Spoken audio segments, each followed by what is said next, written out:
Assalamualaikum warahmatullahi wabarakatuh.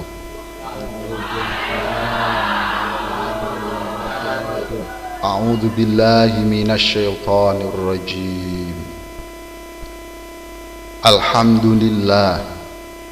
Alhamdulillahilladzi khalaqal mauta wal hayata liyabluwakum ayyukum ahsanu amala. Wa huwal azizul ghafur. Asyhadu an la ilaha illallah wa asyhadu anna Muhammadan abduhu wa rasuluh. Allahumma sholli ala sayyidina Muhammad fatihil lima ulik wal khatimi lima sabaq nasiril haqqi bil haqq wal hadi ila siratikal mustaqim wa ala alihi wa ashabihi haqqa qadrihi wa miqdarihil azim. Amma ba'd. Hadirin hadirat yang kami muliakan, Maha besar Allah dan Maha agung Ia yang telah menciptakan bumi dan isinya. Maha besar Allah dan Maha suci Ia yang telah menciptakan surga dan neraka. Maha besar Allah dan Maha agung Allah, Tuhan semesta alam yang telah menciptakan dunia seisinya. Mari kita bersama-sama bersyukur kepada Allah Subhanahu wa ta'ala atas limpahan taufik, hidayah serta inayahnya, sehingga kita sama-sama masih diberi kesempatan oleh Allah Subhanahu wa ta'ala. Tidak bukan dan tidak lain kita ngaji bersama-sama. Mudah-mudahan niatan yang baik ini, yang tulus ini mendapat ridho dari Allah Subhanahu wa ta'ala. Dan mudah-mudahan Allah Subhanahu wa ta'ala senantiasa nambahi kita daripada beberapa kenikmatan, sehingga kita dapat mengabdi kepada Allah Subhanahu wa ta'ala dengan sempurna. Amin amin ya rabbal alamin. Salawat seiring salam senantiasa tercurahkan kepada junjungan Nabi Agung Muhammad sallallahu alaihi wasallam. Semoga kita semua diakui umatnya, sehingga kita fa insyaallah mendapatkan daripada syafaatnya, dan kita berharap semoga kita selamat dunia sampai akhirat bersama baginda Nabi Muhammad sallallahu alaihi wasallam. Hadirin hadirat rahimakumullah, perlu kita ketahui bahwasannya ada beberapa tahapan sebelum kita mendekati ajal tiba atau nyawa kita Allah ambil kepada kita, yaitu pisahnya antara roh dan jasad yang disebut namanya kematian. Hadirin hadirat rahimakumullah, yang pertama yaitu seseorang sebelum meninggal akan dibayangi dan dia akan ingat istrinya, akan ingat anaknya, akan ingat cucunya, akan ingat hartanya, berapa showroomnya, berapa usahanya, berapa ATM isinya atau rekeningnya, dan dia senantiasa mengingatnya, apakah ini yang aku nanti tinggalkan ya Allah? Apakah anakku ini nanti akan aku tinggalkan ya Allah? Apakah istriku ini nanti aku akan tinggalkan ya Allah? Apakah dunia yang aku miliki ini akan aku tinggalkan ya Allah? Dan itu pasti orang tersebut terhalusinasi dan juga dia mengingat bayang-bayang seperti itu sebelum ajal ia pisah terhadap jasadnya. Hadirin hadirat rahimakumullah. Kemudian yang kedua, Allah Subhanahu wa ta'ala akan mengingatkannya, yaitu suatu perkara yang baik yang pernah dia lakukan. Alhamdulillah, pada tahun ini saya pernah menyumbang ke sana, menyumbang ke sini. Alhamdulillah, kemarin puasa saya sempat puasanan atau menjadi santri kilat ke pondok sini, ke majelis ini, bersama guru ini, bersama kiai ini, bersama habib ini. Dia ingat. Alhamdulillah, kemarin dalam waktu seminggu kami hatam Al-Quran. Dia ingat. Alhamdulillah, kemarin saya jenguk orang yang di situ butuh perhatian dan butuh dana dalam pengobatan. Dalam tanda kutip, dia berada di rumah sakit. Begitu juga tidak hanya itu, dia ingat hal yang di situ, hal yang di situ pernah ia lakukan dalam hal keburukan. Di saat itu aku pernah mendolimi orang tersebut. Di saat itu aku pernah hosop hartanya orang tersebut.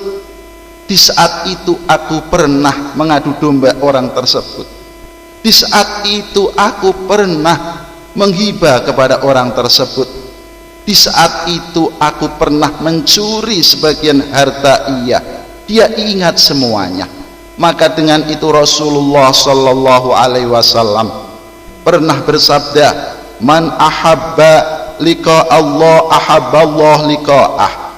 Barang siapa yang cinta bertemu dengan Allah Subhanahu wa ta'ala, maka Allah Subhanahu wa ta'ala akan cinta kepadanya.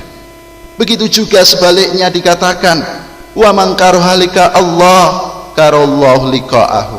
Dan barang siapa yang dia itu tidak suka berjumpa kepada Allah, maka Allah Subhanahu wa ta'ala pun tidak suka bertemu kepadanya. Wal iyadu billah summa a'udzu billah. Mudah-mudahan kita dijauhkan dari yang kedua.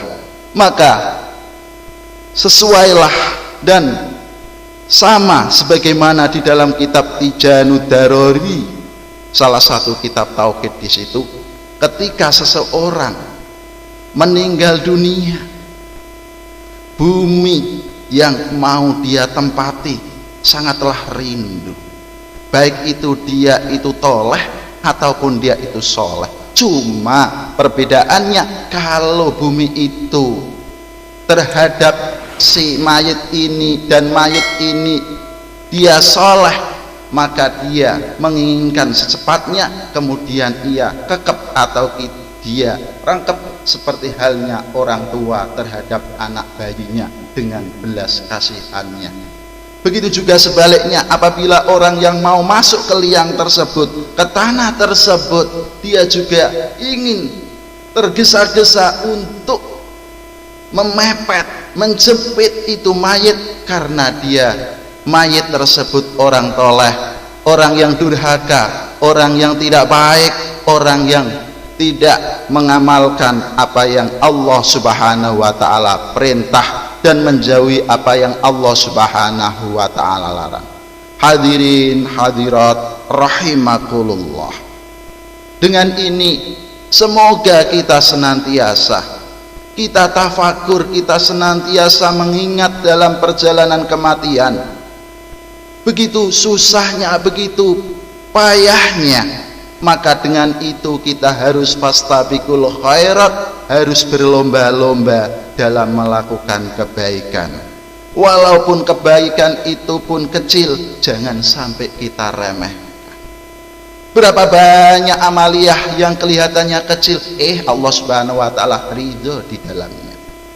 Begitu berapa banyak amaliyah yang tidak baik, kelihatannya sepele, dia lakukan, di situ ternyata terletak murkanya Allah Subhanahu wa ta'ala. Kita lihat bagaimana Imam Ghazali radhiyallahu anhu. Berapa banyak kitab karangannya, berapa banyak amal ibadahnya, berapa banyak ridhonya, berapa banyak ibadah dan amal yang lainnya, karangannya, kitab yang telah ditadwin atau dikodifikasi oleh Al-Imamul Ghazali. Pada suatu saat setelah Imam Ghazali meninggal, ada salah satu orang yang soleh memimpikan kepada Imam Ghazali. Dia dalam keadaan di sana dia mendapatkan rahmat dari Allah Subhanahu wa taala. Kemudian orang soleh tersebut bertanya kepada Imam Ghazali radhiyallahu anhu ardhahu, "Ya Imam, gerangan apa yang membuat engkau nyaman, engkau mendapatkan limpahan rahmat dari Allah Subhanahu wa taala?" Orang tersebut bertanya seperti itu. "Cukup di saat itu aku pernah mengarang kitab yang mana kalau orang dulu itu punya tinta, tintanya tidak seperti orang sekarang. Kalau sekarang dibuat nulis terpisah, tapi kalau orang dulu pakai sistem pena yang di situ ditutulkan pakai mansi. Itu orang dulu." Di saat itu Al-Imamul Ghazali radhiyallahu anhu ardhahu, ketika dia nyelupkan penanya kemudian ia angkat, datanglah seekor lalat menghinggapi itu pena. Kemudian Al-Imamul Ghazali tidak langsung meneruskan tulisan karangannya, akan tetapi Al-Imamul Ghazali menunggu, ditunggu sampai kurang lebih beberapa menit. Lalu lalat tersebut kenyang setelah minum menghinggapi pena Al-Imamul Ghazali. Setelah kenyang itu lalat baru dia itu mabur. Lalu Al-Imamul Ghazali melanjutkan karangan kitab yang ia karang. Al-Imamul Ghazali. Kemudian Imam Ghazali menerangkan itu, ternyata di situ letaknya, terletak pada saat itu Allah ridho kepadanya dengan amaliyah itu. Maka Al-Imamul Ghazali mendapat jaminan dari Allah Subhanahu wa ta'ala. Begitu juga sebaliknya, jangan kita anggap remeh perkara dosa sekecil apapun. Siapa tahu di situ terletak murkanya Allah Subhanahu wa ta'ala. Di zaman Bani Israel pernah terjadi, ada seorang wanita yang mana wanita tersebut dia ngiket di roh kucing. Kemudian kucing tersebut tidak bisa makan karena orang yang mengikat tadi lupa untuk istilahnya melepas daripada ikatnya. Akhirnya kucing tersebut mati. Sebab karena itu orang tadi dimasukkan neraka oleh Allah Subhanahu wa ta'ala, karena Allah Subhanahu wa ta'ala murka kepadanya. Maka dengan ini sebagai motivasi untuk kita, jangan kita menganggap remeh amal yang baik, supaya kita senantiasa melakukan. Begitu juga jangan kita remeh terhadap amal kejahitan yang di situ kelihatannya kecil. Siapa tahu itu terletak murka Allah Subhanahu wa ta'ala. Sebenarnya banyak contoh-contoh seperti ini. Al-Imam Shibli pernah pada saat itu berjalan-jalan lihat kucing, yang mana kucing tersebut kedinginan. Al-Imam kasihan terhadap kucing tersebut. Kemudian beliau mengambil itu kucing, lalu ditaruh di kop. Kalau orang Arab dulu kan bajunya kan mansetnya lebih lebar, tidak seperti kita. Kalau kita manset bajunya kan kecil, sehingga mau ditaruh sesuatu tidak bisa. Kalau yang kopnya lebar sininya, itu dikasih kucing bisa. Kemudian ditaruh situ, dan kucing itu dilihat kelihatannya itu sudah hangat, segar, normal. Kemudian dilepas oleh Al-Imam Shibli. Dengan sebab itu pun setelah beliau meninggal dimimpikan orang yang soleh melihat keadaan Imam Shibli dalam keadaan kenikmatan, dalam keadaan mendapat rahmat dari Allah Subhanahu wa ta'ala. Hampir persis cerita ini sebagaimana yang telah diceritakan Al-Imamul Ghazali kepada orang soleh setelah beliau memimpikan daripada Imam Ghazali setelah beliau meninggal dan menghadap Allah Subhanahu wa ta'ala. Hadirin hadirat rahimakumullah. Kemudian tahapan orang yang sebelum meninggal yang ketiga, yaitu dia akan dijumpai malaikat Israel. Malaikat Israil, nak cara wong Jawa malaikat Israil kang jabut nyawa tekone kuwi ora kondo-kondo, datangnya sekonyong-konyong tiba-tiba tanpa SMS dulu, tanpa WA dulu. Nah, beda kalau dengan kita. Halo bro, saya mau ke rumahmu, posisi di mana? Oh ye, saya di ini Cikarang. Oh ya, tunggu ya, siapin yang enak-enak ya. Oke. Kalau kita dengan temannya seperti itu, atau pesen langsung di hotel lewat online, lewat pembayaran Alfamaret, cek sampai sana langsung disambut. Bapak namanya Pak Paiman, pesan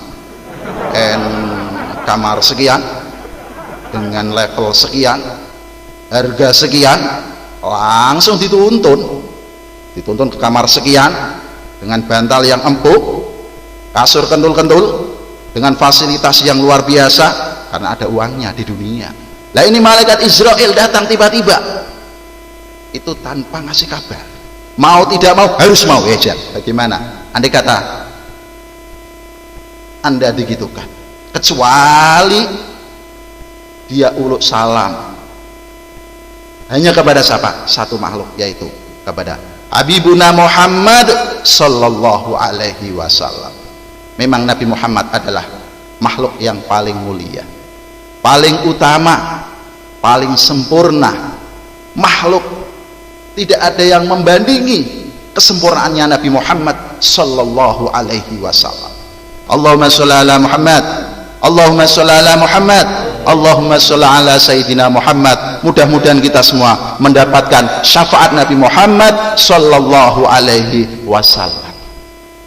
Hadirin hadirat rahimakumullah. Dan ini perlu kita perhatikan, kita renungi, kita angan-angan, karena kematian termasuk daripada nasihat yang diam. Hari ini Pak RT dulu, besok saya bisa, atau saya yang terakhir, Pak RT dulu bisa. Kadang-kadang orang, oh ini sudah tua, mau meninggal karena sudah bau tanah. Belum tentu. Dengan bahasa persuasif Anda lihat, janjanan di situ pohon kelapa. Kelapa itu kalau jatuh, yang tua pun ya pantas, yang degan pun pantas, apalagi yang cengkir, yang masih kecil setelah dari manggarnya itu kan cengkir, setelah cengkir jadi degan, setelah degan barulah jadi kelapa. Itu pun jatuh nggak ada yang komentar. Kecil pantes, muda pantes, apalagi tuwek lebih pantes. Dan kita harus bersiap-siap, karena ketika ajal itu datang, la yastakhiru sa'atan wa la yastaqdim. Kalau belum masanya, walaupun dia minta-minta untuk ajalnya tiba supaya dia itu cepat meninggal, tidak akan terjadi, karena itu sudah kepastian dan ketetapan Allah Subhanahu wa taala. Begitu juga kalau kontrakannya dia itu masih jauh, sekalipun dia minta, begitu juga sebaliknya. Kontraknya habis tapi dia mau minta tambah, ya juga tidak bisa, karena itu ketentuan dari Allah Subhanahu wa taala. Tapi tidak mustahil kalau Allah Subhanahu wa taala mengasih tambahan umur terhadap orang tersebut, karena di situ juga ada dalil-dalil yang lain dengan sedekah, dengan ini, sehingga menambah umur. Dan mengenai hal ini ulama berbeda pendapat. Hadirin hadirat rahimakumullah, mudah-mudahan pencerahan ini menambah semangat kehidupan kita, karena di situasi dan kondisi seperti ini seringkali kami himbau, seringkali kami katakan, karena apa? Seakan-akan dengan pandemi ini ajal kita di depan mata kita, padahal kita punya iman, tinggal menjaga imun. Repot lagi punya imun nggak punya iman. Harus keduanya bersama. Kita ikhtiar, wajib setelah itu ikhtiar kita meminta kepada Allah Subhanahu wa taala. Kemudian tahap yang keempat, yaitu orang tersebut ketika mati akan merasakan sakitnya namanya mati.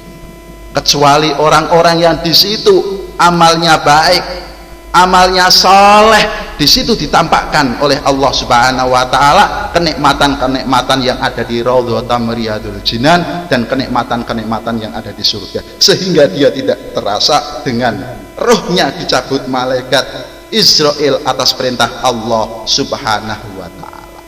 Begitu juga sebaliknya, kalau dia itu toleh, dia itu durhaka kepada Allah Subhanahu wa taala, dia itu mursal kepada Allah Subhanahu wa taala, maka matinya biasanya banting kanan, banting kiri, mendelik ke sana, mendelik ke sini, melotot ke sana, melotot ke sini, karena melihat siksa yang telah ditampakkan dengan takutnya karena siksaan yang sangat dahsyatnya.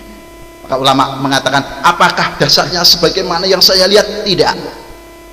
Apakah kerasnya sebagaimana saya dengarkan? Tidak. Apakah rasanya seperti halnya bara api yang menyala-nyala sebagaimana magma, gempa tektonik atau vulkanik seperti itu? Tidak. Lebih dari itu siksa Allah Subhanahu wa taala. Mudah-mudahan kita semua dikasih keselamatan oleh Allah Subhanahu wa taala, keselamatan dunia, keselamatan akhirat. Kepada orang tua kita juga kita mintakan ampun, kepada anak cucu kita mintakan ampun, kepada guru-guru kita, saudara-saudara kita, mudah-mudahan Allah Subhanahu wa taala mengasih keselamatan, selamat dunia, selamat akhirat, sehingga kita besok di sana berjumpa kepada minal ladzina an'amta minan nabiyyin wasiddiqin wasyuhada'i wassalihin wa hasuna ulaika rafiqa, bertemu kepada orang-orang yang dicintai Allah Subhanahu wa taala, para anbiya, para mursalin, para syuhada'i wassalihin.